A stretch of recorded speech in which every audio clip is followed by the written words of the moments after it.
¿Sabés quién fue Horacio Arredondo? No. Ay, me mataste. No sé. No, pero lo leí recién ahí. Y dije, voy a seguir leyendo, pero no sé qué decirme unas cosas, no tengo ni idea, ¿vos sabés? Ahora que me decís, sí, fuimos a la Fortaleza y lo vimos escrito por varios lugares y bueno. Me parece que fue uno de los fundadores del parque, uno de los impulsores, ¿no? No. No sabés. No. No, eso sin ni idea. Sinceramente, no le voy a mentir, no. ¿Es un militar o es un músico? ¿Qué es?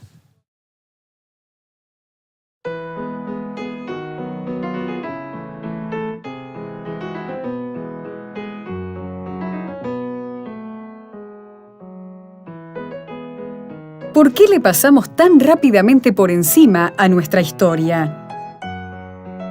Uruguay tiene un sinnúmero de hechos, acontecimientos y personalidades que forjaron el país que hoy somos y que solo perdura en la memoria de unos pocos. Darle el valor que les corresponde y tenerlos presentes fortalecerá nuestro carácter y nuestra identidad. Tras los pasos de este soñador y pionero, también vamos tras nuestros propios pasos.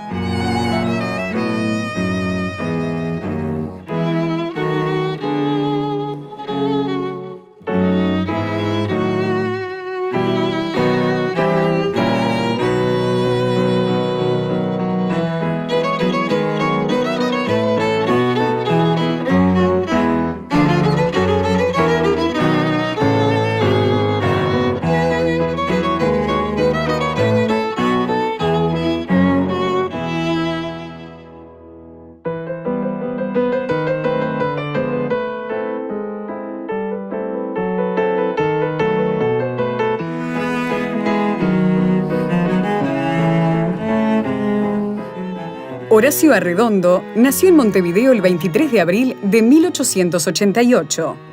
Hijo de José Horacio Arredondo y María Navas, fue el primero de 3 varones. Era bisnieto de Manuel Arredondo, que había llegado a Montevideo en 1795, proveniente de Zamora, en Castilla la Vieja. Arredondo es una figura muy especial en Uruguay. Una fuerte voluntad, una visión de futuro muy especial. Un hombre de un periodo optimista de la historia, fines del siglo XIX, comienzos del XX, en la cual muchas cosas eran posibles de realizar. Vasco grande, inquieto, muy enérgico en su manera, en su expresión, muy espontáneo también. Y se da la paradoja muy llamativa, que todos quienes lo conocieron, especialmente la gente que trabajó con él en Santa Teresa, en San Miguel, todo el proceso de restauración, lo adoraban. Escritores e investigadores han dejado testimonio de su vida, más que nada, a partir de su juventud. Pero, ¿cómo fue su niñez? La infancia de mi abuelo fue una infancia muy linda, a pesar de que cuando él tenía 7 años su mamá murió.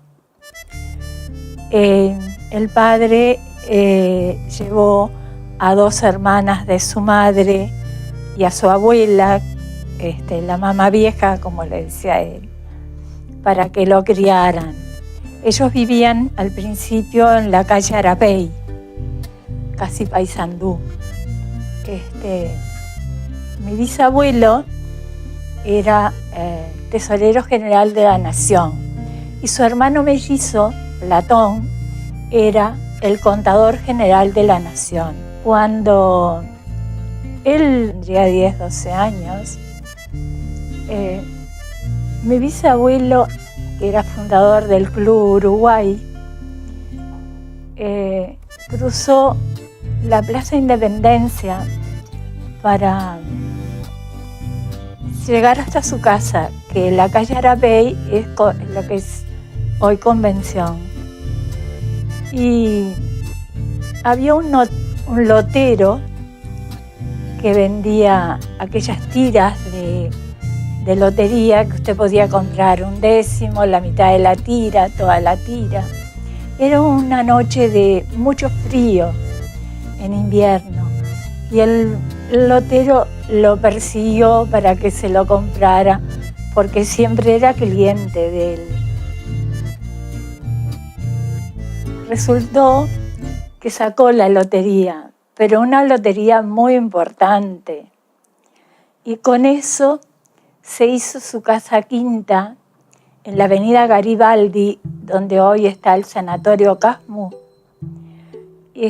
Una casa enorme, con 2 patios, jardín que llegaba hasta la Presidente Berro, y tenía una pajarera enorme, tenía animales, chivitos o todo ese tipo de cosas para entretener a los gurises. No es difícil imaginar que el contacto con tanta naturaleza en su propia casa haya despertado en el joven Horacio su deseo de saber más y conocer sobre animales y plantas en su hábitat natural. Fue un colegio de las señoritas Lagomarsino, después fue al seminario, y ahí en el seminario, cuando tenía 10 años, fue que le pegaron un pelotazo jugando al fútbol. Uno de sus ojos quedó muy averiada, la córnea, y en aquel tiempo el doctor de Micheri y el doctor Salterain, que eran los médicos, le recomendaron que no podía seguir estudiando la carrera de arquitectura como él quería. Entonces, él fue que decidió mandarlo a una estancia de una de las amigas más queridas de su señora, para que hiciera una experiencia en el campo.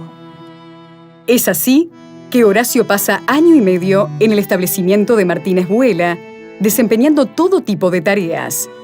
Al comprobar su padre el gusto por el trabajo rural, decide arrendarle un campo.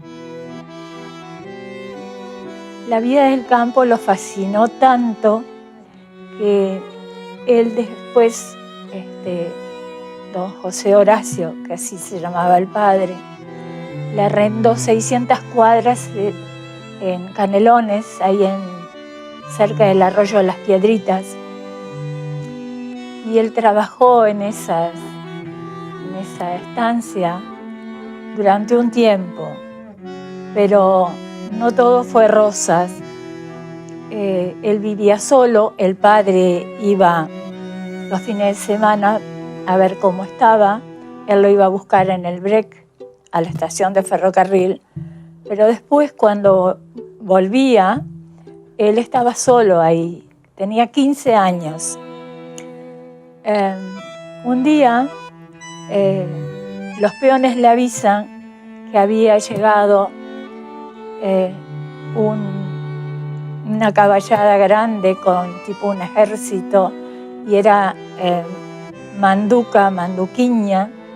Manuel Manduca Carabajal fue un coronel colorado del ejército oficialista que en mayo de 1897, en la batalla del Maturrango, Cerro de Chihuana, derrotó a los revolucionarios blancos en el departamento de Rocha. Le cortó todos los alambres de la estancia y se le apropió del ganado para carnearlo y de la caballada. Y él se presentó y le dijo quién era, y resultó que Manduca conocía a José Horacio, su padre, entonces mandó parar todo lo que estaban haciendo. Y esa casualidad de que Manduca conociera a su padre, tal vez le salvó la vida, pues el coronel no era hombre de andarse con vueltas. Le permitió sacar parte de la caballada y le aguantó alguna que otra insolencia. Cuenta el propio Horacio que por primera vez veía a un hombre estaqueado. Estaba suspendido en el aire en unas altas estacas sujetas por sobeos en cada mano y en cada pie, y pedía que lo mataran. Viendo sus buenas disposiciones, le pedí que liberara al prisionero. Se puso serio, me miró duramente y dijo: «Es un espía». Yo insistí, Espóselo, coronel, átelo a un árbol, póngalo en el cepo, pero me permito rogarle que no lo tenga así. Volvió a mirarme, pero ya con mirada amable me respondió: se ve, mocito, que usted es pueblero. Todavía no ha hecho las patriadas. Debí degollarlo, pero con la estaqueada me basta, pues quedará descoyuntado para el resto de esta vida. Al fin se retiraron, pero el campo les quedó desierto porque entre 2.500 caballos que traían y todo el ganado que mataron, liquidaron todo el pasto y los potreros quedaron solo en tierra. Pero no terminarían ahí las vicisitudes del adolescente Horacio. Es así que, reuniendo las pocas reses que le quedaban y no teniendo una gota de pasto para darles de comer, arrendó un campo vecino de una persona que se lo ofreció, sin decirle que tenía el mío, que es ese yuyo, diríamos, o ese pasto, no sé, que produce meteorismo en los animales. Resultado, se murieron todos. Bueno, aquí ya tenía 16, 17 años y su experiencia en el campo en realidad había estado asignado por los avatares históricos de la vida, no porque él no lo hubiera defendido con experiencia. En 1906, ya en Montevideo, se incorporó al recientemente creado Ministerio de Trabajo e Industrias e Instrucción Pública, como auxiliar, pasando en un corto periodo de tiempo a comisiones gracias a su capacidad. Y es ahí que pasa a trabajar en un empleo público. Yo sé que él muchas veces decía que se lamentaba que un empleo público. Lo que pasa es que no es que él dijera que el empleo público es de menor calidad o de mayor calidad. Él quería seguir estando en el campo y lo añoró toda la vida hasta que se murió. Porque mi tío después se dedicó al campo y él fue a los dos establecimientos que él tuvo. Y él siempre que salíamos a caballo y a recorrerlo, añoraba no haber tenido una estancia para él mismo. Todas estas cosas, gracias a Dios, no resultaron, porque si no la fortaleza no hubiese estado erigida de vuelta. En 1910 comienza a cumplir uno de sus sueños, recorrer el Uruguay. Al mismo tiempo, y a pesar de su problema de visión, va convirtiéndose en un lector incansable.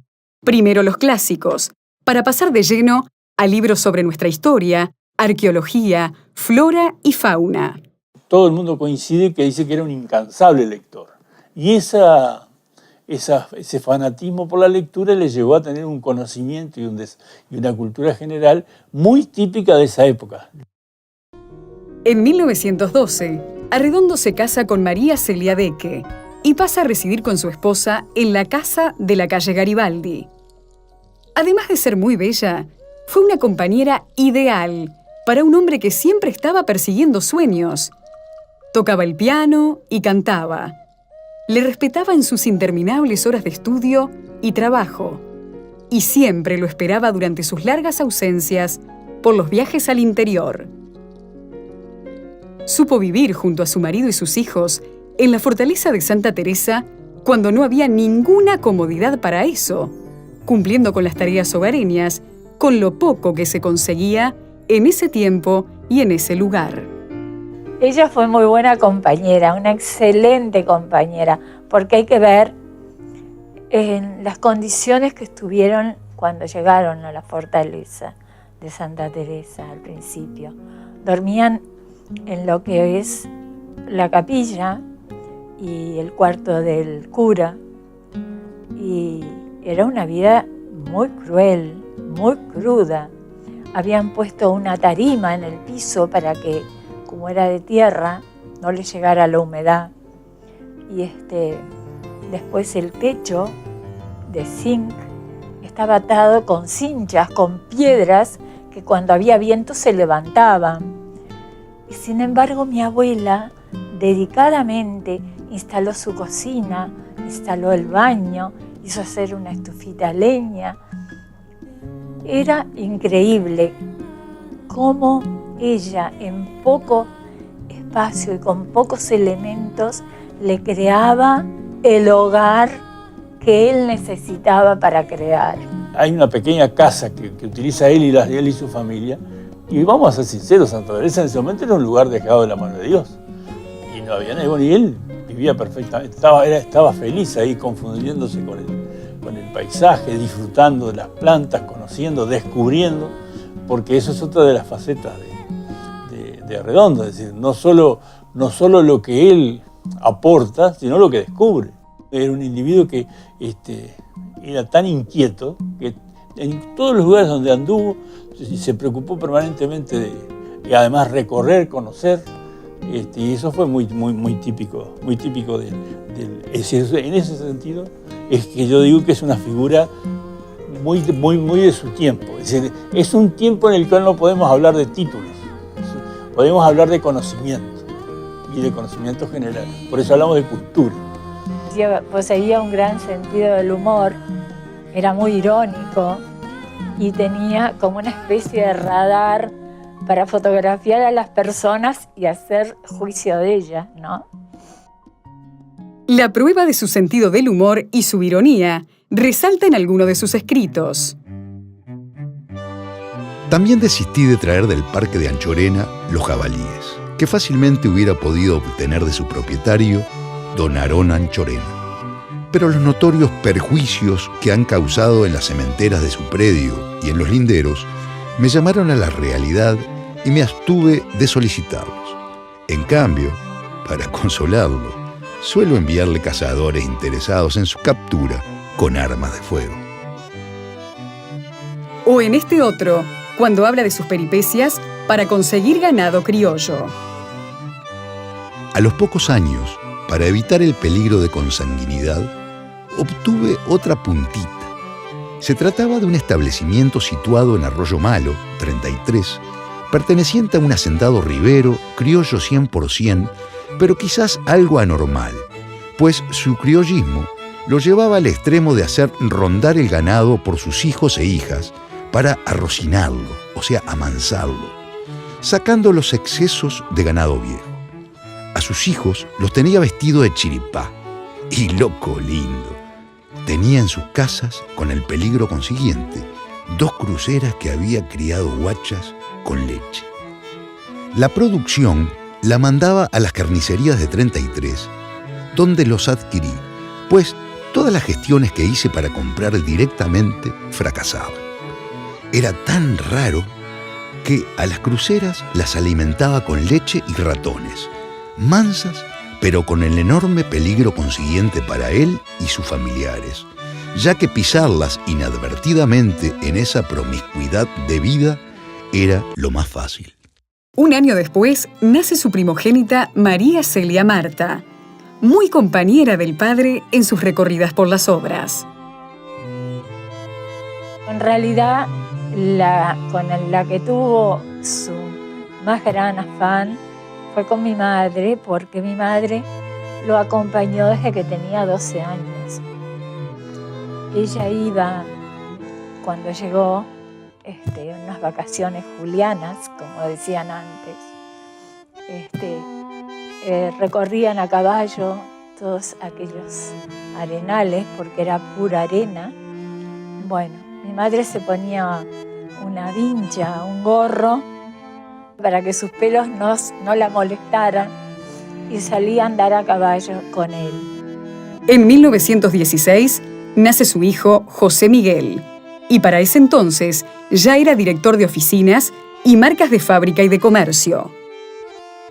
Fue ahí que, junto con mi tío, en los veranos, que era cuando pasaban más tiempo, en el año, creo que fue 30, por ahí,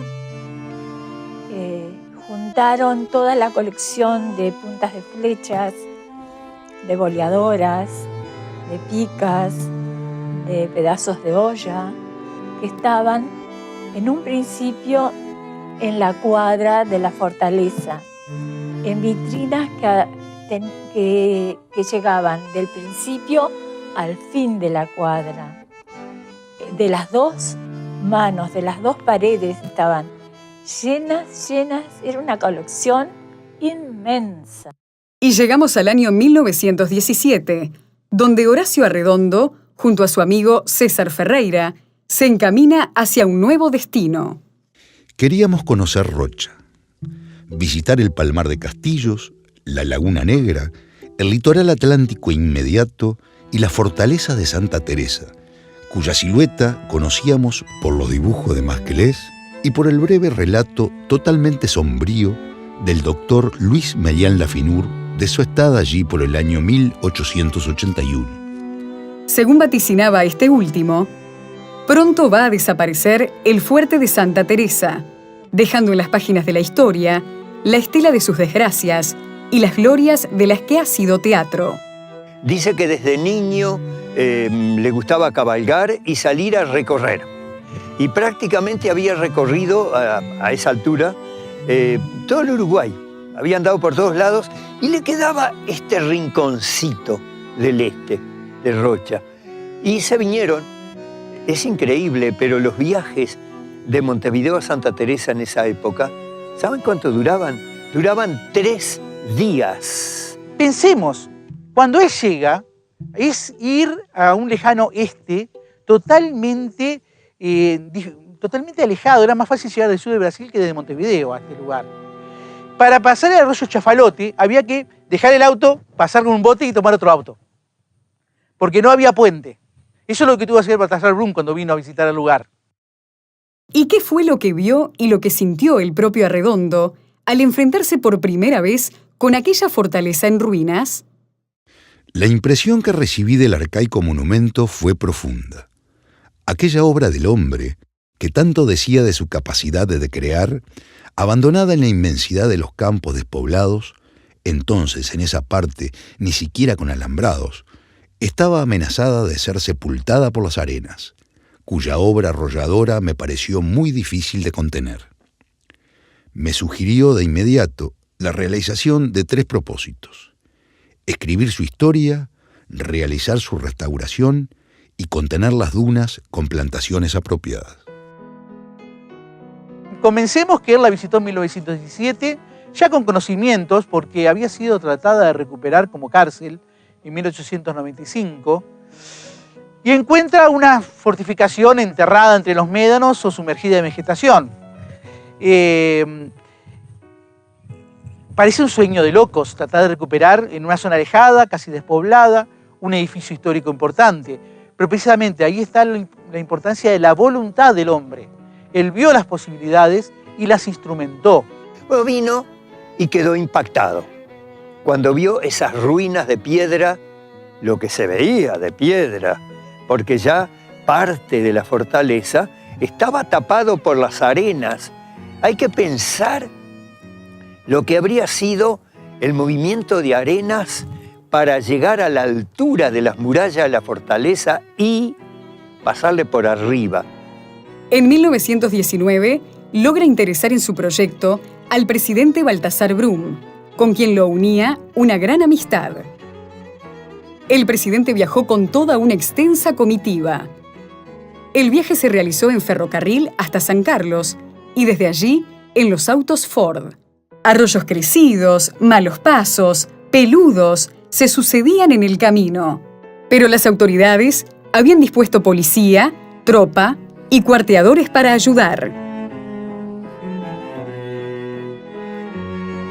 Frente a todo eso que parecía volver en sueño, algo totalmente imposible, el entusiasmo que él mostró en realizar la obra y los planes que planteó realizables, lo convirtieron en un elemento atractivo para un país que estaba tratando de desarrollarse. Él no planteaba, vamos a recuperar un edificio viejo.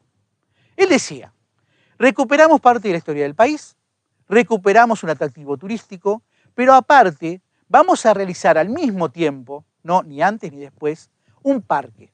Un parque que en el caso de Santa Teresa va a tener flora exótica. ¿Qué logramos con eso? Por un lado, fijar los grandes médanos que rodean la fortificación. O sea, logran mantener la fortificación. Pero por otro lado, crean un atractivo para los turistas que con sus aportes van a permitir que ese trabajo siga realizándose sin que al Estado uruguayo le salga caro.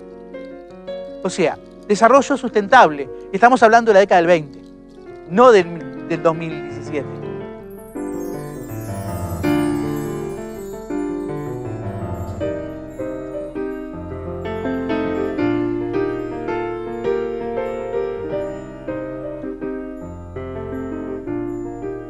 Íbamos, por ejemplo, cuando íbamos de viaje, él iba adelante, el chofer iba, él y el chofer, mi abuela y yo atrás, y yo cubierta de plantas, porque había que llevarlas al invernáculo, que no se deterioraran, que mirá, que así, ponétela en la falda, que entre las piernas, y entonces yo hacía viñetas de los viajes y me ponía toda cubierta de plantas, y a él cómodamente viajando.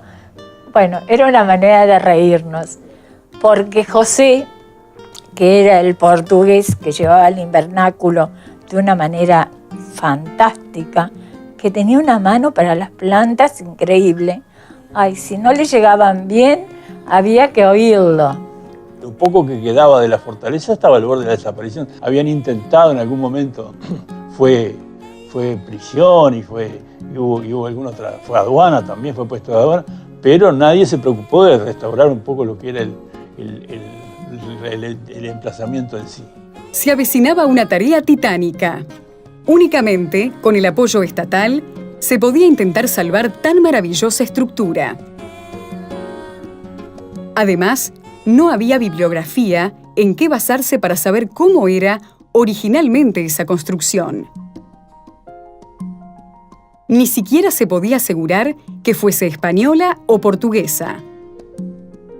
Pero Horacio se encontraba en la plenitud de sus fuerzas. Apenas si tenía yo en ese entonces 30 años. Y a esa altura de la vida no hay inconvenientes ni imposibles para quien tenga voluntad de hacer. Y así fue que nació en mí la vocación por los estudios históricos y mis entusiasmos por la arboricultura. Luego, con el correr de los años y al cabo de las primeras realizaciones, ampliados a otros horizontes afines, ciertas ramas de la historia natural, la ornitología, la zoología. Mi amor al campo y la confianza en una acción tesonera hizo el resto, que me ha ayudado a sobrellevar los inconvenientes de todo orden con que tropecé para llevar adelante mis ideas que, aún hoy triunfantes, debo defender de la mala voluntad de algunos hombres y de rivalidades de los envidiosos y de los que gustan pavonearse vestidos de plumas ajenas. A pesar de lo que podría suponerse, Arredondo no poseía fortuna ninguna, y esta condición agiganta aún más lo que fue su esfuerzo y el de su propia familia.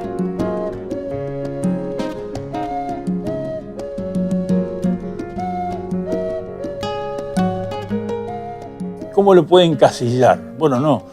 Si uno dice, pues, es antropólogo, pero no se dedicaba a la antropología. No se dedicaba, pero tenía, en los trabajos que hizo, especialmente en la civilización del Uruguay se puede advertir, fue antropólogo, pero también fue especialista en botánica.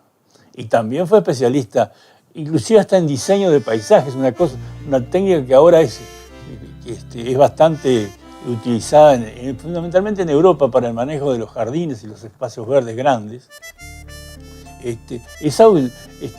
Arredondo las conocía y las usaba. Fíjense ustedes que la forma que tiene la zona ahí de la encapatacía, todo eso, y la vinculación, el relacionamiento de las plantas y de los árboles con el espacio, que hace que no haya ningún tipo de elemento disonante. Es decir, Si es verde, y si hay una construcción está disimulada de tal manera que pasa inadvertida.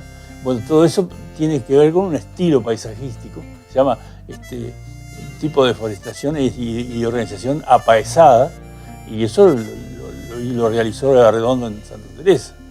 Aunque no sabía, él estudió, por ejemplo, la avenida de entrada del parque es una entrada grandiosa. Y hay que observar que no solo tiene palmeras, sino que hay diferentes tonalidades de verde y altura de árboles para dar sensación de profundidad. Que no es cuestión de plantar un árbol así porque sí, sino hacerlo con un sentido estético. Hay que imaginar lo que eso era medanal, con algunos arbustos bajos nomás, y él quebrado, con bajos, con altos.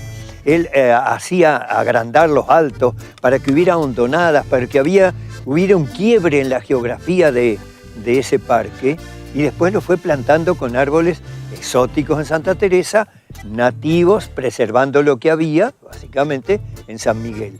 La visión de Arredondo fue monumental.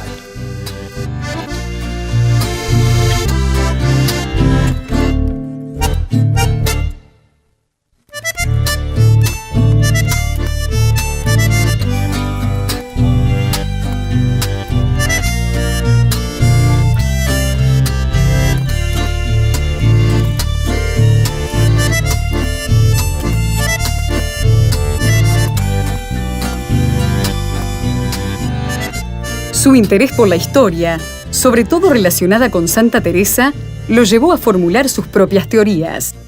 Arredondo consideró que la redota el éxodo había comenzado en realidad en Rocha y era un elemento más que se agregaba a la historia de esta fortaleza. ¿Por qué? La fortaleza, como había pasado en la Europa medieval, no solamente eran fortificaciones con guarniciones, sino que se convertían en lugares de seguridad para la población local. Una población muy reducida que se veía enfrentada a bandoleros, a indios feroces. Por eso, Santa Teresa, anexo a ella, tenía un pequeño pueblo, unas 130 personas, con algunas casas y ranchos. Ahí había gente del lugar que vivían, estancieros, pero también había pulperos que vivían de la guarnición, familiares de la guarnición y demás. Esa pequeña población que subsistía anexa y dependiendo de la fortaleza, en 1811, cuando se produce la primera invasión portuguesa, en apoyo al virreinato, debe escapar hacia Montevideo. La guarnición, como no podía resistirse, intentó quemar el fuerte, cosa que logró parcialmente, y quemó el pueblo. Las personas que vivían en él acompañaron a la guarnición artiguista hacia Montevideo y precisamente llegaron a la zona en el mismo momento, ese 20 de octubre, en que se estaba iniciando el éxodo del pueblo oriental. Por eso consideraba Arredondo precisamente que si vamos a verlo como un elemento de referencia, ese pequeño éxodo de una pequeña población, de una zona casi despoblada, en realidad continuó el camino con el éxodo y lo inició antes que el éxodo oficial. Luego de acometida la gran empresa de recuperar Santa Teresa, Arredondo pone su mira en el otro gran emprendimiento, San Miguel. En el caso de la relación Arredondo-San Miguel, nos encontramos con que el estado en el que se encontraba San Miguel cuando Arredondo lo vio era calamitoso. Es decir, si lo de Santa Teresa era lamentable, lo de San Miguel era desastroso, porque ahí se requería, inclusive siendo más chico, con una menor superficie, se requería hasta más personal para poder... Fíjense ustedes que muchas de esas piedras no son de ahí, hay que traerlas. Otro de los grandes aciertos de Arredondo fue saber rodearse de gente que siguiera su mismo camino. Para hablar de la reconstrucción de San Miguel, hay que dar un nombre: Gregorio Coco García. El Coco García era un personaje tremendo. Era digno hijo de don Horacio. Lo que más calentón, más bravo, no tenía esa cultura así total de Horacio Redondo, pero tenía una tenacidad en lo que hacía. Fuimos muchas veces a ver a Coco García. Coco García era un lugareño del pueblo 18 de Julio, que quedaba ahí al lado, y fue al que recurrió porque él trató de levantar el fuerte, pero con gente que no era del lugar, y se volvió a caer. Estaban ahí una cantidad de obreros tratando de reconstruir los muros de San Miguel, y por ahí andaba el Coco García, era uno de tantos peones, y don Horacio estaba mirando, supervisando eso, y había un ingeniero italiano que era el que dirigía la reconstrucción. Y entonces colocaban las piedras y caían las piedras. Un día colocan todo un paño de muro, viene un gran aguacero, y les lava y les tira abajo parte de ese muro. Y entonces al otro día están ahí desolados, ¿qué hacemos? Me deja, dice este peón García. Y don Horacio dice, ¿cómo no? Que hay que hacer esto, les indica lo que hay que hacer, cómo hay que poner las piedras grandes con piedras más chicas. Y ve Horacio que aquello... Bueno, dice, a partir de ahora usted va a ser el capataz de obra. El pobre italiano quedó para allá. Y eso fue un acierto de Arredondo. Coco García contrató gente del lugar a los cuales le dio un oficio, y es gracias a él que el fuerte está en pie. Pero no solo Coco García fue hacedor de tanta maña obra. También colaboraron en esa dura tarea decenas y decenas de humildes y anónimos picapedreros, cuyo esfuerzo y trabajo quedó tallado en la piedra misma y seguirá allí, gracias a ellos, por toda la eternidad. Rubén Raúl Rodríguez Silva, Rolo, nació en el pueblo de San Miguel el 27 de enero de 1922. Cuando tenía 18 años, se unió a los trabajos en el fuerte de San Miguel. Yo empecé a trabajar cuando entré al fuerte.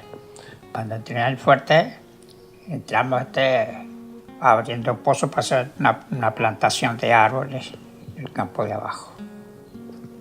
Después ahí nos pasaron, quedaron otros compañeros y otros nos llevaron de peón de albañil. En el parador empecé a trabajar y después en el fuerte y después en el parador. Pues de ahí empezamos a abrir a cortar piedra para hacer tirar boca de barreno. En el parador para poder empezar la obra, para nivelarla, para empezar a hacer los cimientos y eso. Bueno, ahí empezamos a cortar, a tirar barreno, cortábamos la piedra para hacer la limpieza porque era sierra todo. Ahí se empezó a hacer los cimientos y todo, y ahí se levantó el parador. Junto con los picapedreros viejos, los maestros se puede decir. Y ahí nosotros fuimos aprendiendo y ahí empezamos a trabajar, ya nos cortábamos la piedra, nos llevaban la piedra allá, nosotros trabajábamos en el galpón ya con volts. Días y días, a veces semanas, maceta y cincel tallando un mismo bloque. Podía llevar 15, 20 días, depende cómo fuera. Otras veces se hacían menos, pero 15, 20 días o un mes. Rolo nos describe cómo eran esas jornadas de trabajo. Pero ahí no había que parar, porque el capataz que teníamos era muy riguroso, era muy bueno. Entonces, él no se podía fumar, no dejaba fumar, él no dejaba hablar. Si terminaba un cigarro, iba a pedirle el fuego a un compañero, ahí ya igual ya suspendía. Cuando le preguntamos qué recuerdos tiene de Arredondo, nos dice: Trato con él no tuve porque él era don Horacio y nosotros éramos unos tristes obreros. Cuando él venía había que tener todo en orden, Cuando él vendía los carreteros estaba impecable y todo, tras derecho a la casilla. Era un hombre serio, sí. Le gustaban las cosas muy correctas.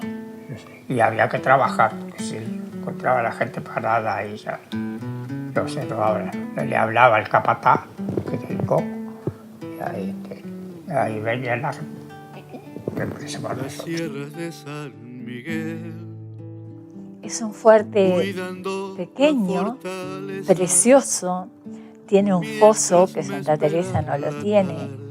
Y si usted se para en determinado lugar, que no le voy a decir cuál es, tiene un eco. Y allá me voy con un tranco de carreta, duro como el pedregal.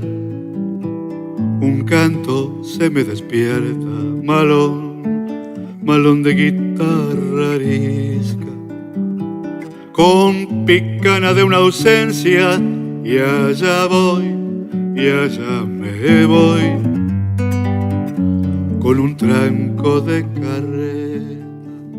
El plan globalizador que planteaba Redondo, Santa Teresa como punto focal y San Miguel como un elemento que completaba la visión. San Miguel tiene un parque alrededor, un parque nacional como Santa Teresa, pero en vez de crear una zona de forestación exótica que atrajera por lo extraño al público, decidió dejar la zona con la vegetación natural. ¿Por qué? Cuando uno ve San Miguel, no solo ve la sierra, que está en una altura, sino que ve cómo era el ambiente natural que se vivía en la época en que las fortificaciones estaban activas. Santa Teresa es un atractivo por su importancia, por su tamaño, tiene 642 metros de perímetro, San Miguel 300. Tiene importancia por ese parque atractivo con especies exóticas. Tiene atracción por las playas. Y San Miguel es una muestra, para el que quiera verlo, de lo que era ese ambiente natural cuando las fortificaciones estaban en actividad. Tiene dos visiones diferentes a 40 kilómetros de distancia, recuperando en los dos casos historia y paisaje. Se va sin rumbo porque no tiene fronteras, mientras emponcha de sombra el frío la fortaleza. Y allá voy, y allá me voy. Pienso que Arredondo todavía no ha tenido el reconocimiento que se merece. Y me tomé el trabajo, porque la memoria es difícil que lo pueda conservar, de redactar o enumerar las distintas capacitaciones de que dio muestra Arredondo, don Horacio. Es increíble. Don Horacio Arredondo fue historiador, no hay duda. Arqueólogo, sí. Antropólogo, sí. Geólogo, biólogo, botánico, técnico forestador a alto nivel. Un hombre que tenía relación con todos los parques del mundo, no solo acá en la vuelta, en Europa, en todos lados.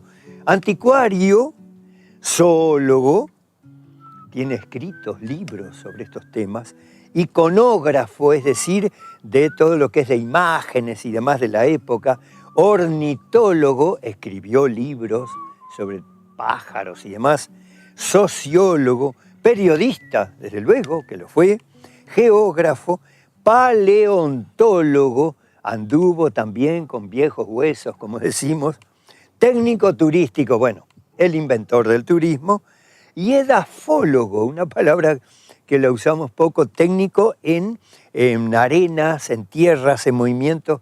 Fue de los primeros.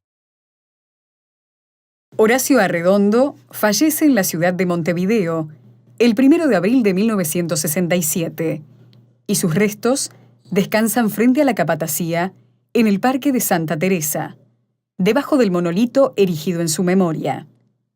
Unos pasos detrás, bajo una palma, y por expresa voluntad suya, también se encuentran los restos de su amada hija, María Celia Marta. Es cuando me llama mi abuela y me dice: María Martita, venite porque Horacito no está nada bien.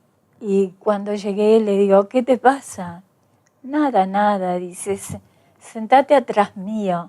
Yo digo, pero me voy a sentar en tu almohada. Sí, sentate atrás mío y abrázame. Y lo hice y ahí quedó. Pero además dejó ideas para que algún otro, quizás con su misma tenacidad y su capacidad, pueda llevarla a cabo. El fuerte se sitúa a pocas cuadras del camino, en lo alto de un cerro empinado y pintoresco, dominando dilatadas perspectivas y con una topografía inmediata muy movida. Ocupa un lugar que es el punto terminal obligado de las excursiones en automóvil que se efectúan por la zona atlántica, y estando al pie del cerro, el fuerte con su resguardo encierra un incentivo más, pues los turistas pueden desde allí emprender dilatados cruceros fluviales no solo a la Laguna Merín y a los ríos San Luis, Cebollatí y Yaguarón, sino también al San Gonzalo y a la extensa Laguna de los Patos. Verdadero mar Mediterráneo.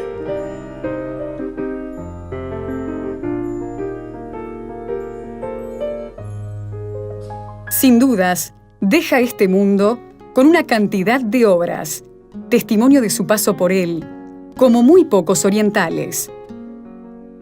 Un rápido repaso de su trabajo no llega ni cerca a abarcar la totalidad de su legado. Además de una frondosa bibliografía, nos deja su Santa Teresa, San Miguel, la fortaleza del Cerro General Artigas, el Parador y Posada de San Miguel,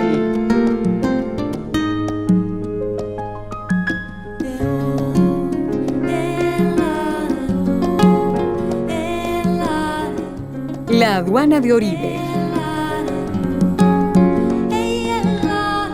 Molino de Pérez,